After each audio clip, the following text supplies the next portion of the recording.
How's it going, everyone? Welcome back. The Cincinnati Bengals making the splash we have all been waiting for. A tight end signing. A tight end by the name of Irv Smith Jr. I think he's going to have a great season. The one-year contract he is under for the Bengals, do I think he stays another year? Probably not, because I think he's going to have a great season. And he's going to do what every other tight end is going to do when he plays with Joe Burrow. He's going to go out there and get paid the year after that. And I think that's the thing with him. He says it's a prove-it year for him. The Bengals locked him down for a year. Again, personally, I'd love to see him stay for more than a couple years. I would have liked to see him lock him down for a few years, but not just one. I mean, he's 24. How do you forget about that? 24. 3 years. That would have been lovely. That would have been great. 3 years for this team, but nonetheless, you understand why it fits best for both parties. He has a chance to stay healthy. Bengals have the chance to plug and play this guy for a year where, again, they could say, okay, we want to keep this guy, but ultimately, I think our goal here is to lock a tight end down for 4 years through the draft. That way we don't have to pay him a lot. We can keep him built around that player. And that turns us to, what are the Bengals going to do? How does this affect what the Bengals do in the game of the tight end market in the draft? And I think this is huge.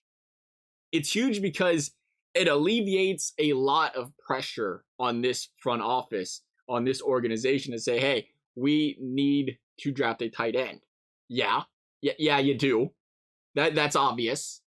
But it's not as much where it feels like you must reach for a guy in the first round, or if things don't fall to you in the second, you have to reach for these guys.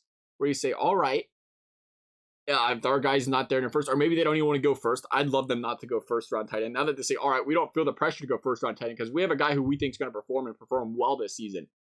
And now we can go tight end in the second round and say, as most tight ends do, that, which is very important to remember, as most tight ends do, that first year is kind of a wash. Unless you're Kyle Pitts. Typically, it's a year of development, a year of growth, and you really start to see them take off in years 2 and 3 when you're tight end. So for that reason, it was important that the Bengals get a plug-and-play guy like Irv Smith, so that guy can develop on the opposite side of the line of scrimmage while he plays. So really, when you think all things considered, I think the only thing that really changes here for the Bengals is, again, the pressure is not there, where people are going to panic and be worried if they don't get tight end in the first round. I think there's, again, it's obviously a deep tight end class. But now you start looking at the Laportas of the world and saying, hey, we'll be okay. We'll be fine if this guy falls to us in the second round. He should fall to us in the second round. Worst case scenario, you draft him. I still think, could be crazy, but I still think there's a really good chance a guy like Darnell Washington falls in the second round. I don't think teams are, but this is a pass-happy league. And just because he's a phenomenal run blocker, I don't think teams are like, let's draft this guy in the first round because of that. I think he's a guy that people say, blocking tight end with a lot of athletic ability, comes into the second round. Thing is, Bengals draft late in the second round. Does he fall to the Bengals? Nonetheless, though, that pressure is gone now, saying we have to draft a Mayer, we have to draft a Washington, we have to draft a Kincaid, because now you have Irv Smith, who's going to plug and play. As long as he's healthy, he's going to be solid. And you say, okay, we bring in the other guy. He's got a chance to learn, grow, and develop under Joe Burrow and company.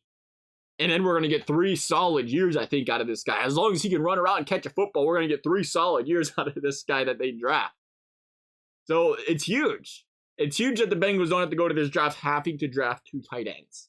They can go 1 tight end. They can groom him, give him a chance to grow, develop, and not have to force things.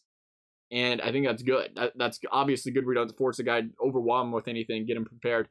And the Irv Smith signing's clearly impactful. He was running out of tight ends in the free agent market, to say the very least. Bengals went out there and got the guy they needed, and they got what they wanted. I love you guys' thoughts, though, nonetheless. Thank you guys for watching. We'll see you next time.